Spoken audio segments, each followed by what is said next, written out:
वहां भगवान शब्द नहीं लिखा हुआ हो तो हमें दिखा देना। तुमने तो थोड़ा पढ़ा होगा, हमारा तो जीवन ही पढ़ने में गया है। जैसे होता है ना, कोई वकील बनता है तो हर कानून पढ़ता है, तो हम बाबा जी हैं, हर शास्त्र।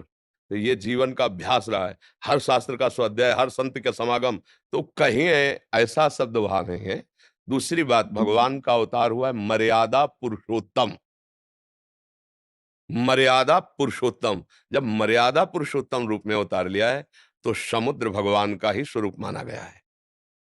प्रार्थना कर रहे हैं, समुद्र की स्तुति लिखी हुई है, प्रार्थना कर रहे हैं।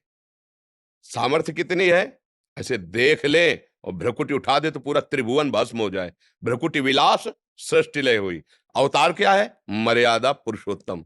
बिना खाए पिए 3 दिन तक प्रार्थना की। जब 3 दिन तक कोई बात नहीं बनी, तब फिर ये बात उनके अंदर आई, अच्छा 4 नीतियां हैं, साम दाम दंड भेद। तो तुम, शाम नीति होता है स्तुति, दाम होता है दे करके, भेद होता है चतुराई के द्वारा भेद पैदा करके, और दंड होता है भय पैदा करके। अब चौथा हुआ है, तुम ऐसे तो समझोगे नहीं।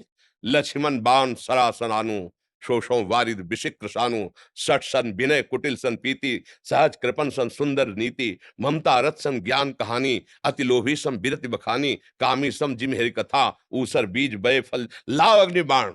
अब ये एक बाण में से सोखते हैं। वहां जो दैव दैव आलसी, दैव माने तो प्रारब्ध। अब प्रारब्ध से जो होगा तो हो जाएगा। प्रारब्ध भगवान से नहीं कहा कि भगवान का सुमिरन करना। भगवान का सुमिरन करना प्रारब्ध का आश्रय लेके नहीं बैठना। ये भारी पुरुषार्थ है, करके देख लो।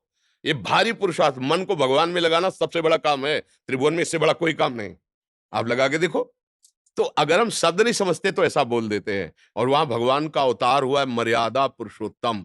पूरे चरित्र में कहीं इतना भी आप नहीं पाएंगे जहां ऐसा लग रहा हो कि भगवान को ऐसा करना चाहिए और इन्होंने ऐसा क्यों नहीं किया। इनको धर्म का ज्ञान नहीं, मनुष्यता का ज्ञान नहीं, शराब पी रहे, मदिरा पी रहे, व्यभिचार कर रहे, गंदे आचरण, तो मूढ़ता है ना। अब वो कुछ भी बोले, उनकी बात सुनी नहीं जाती, पागल लोगों की बात नहीं। लेकिन कोई भी धर्मात्मा ऐसा नहीं बोल सकता, क्योंकि भगवान का अवतार ही मर्यादा पुरुषोत्तम रूप में हुआ था। समझ रहे ना। वहां ऐसा नहीं है कि भगवान को पुकारना ये आलसियों का काम है। प्रारब्ध होगा तो ऐसा नहीं है। प्रारब्ध नहीं, पुरुषार्थ प्रबल करो प्रभु। 3 दिन हो गए विनय करते हुए, और ये मूढ़ मान नहीं रहा विनय। तब बात कही वहां भाव समझना है। हाँ, वहां जड़ शब्द का प्रयोग भगवान ने किया। विनय न मानत जलद जड़, गए 3 दिन बीत। जड़, अरे भगवान विनय कर रहे हैं यार, उठ के आ जाओ सामने। फिर क्या हुआ, बोले राम शकोप तब।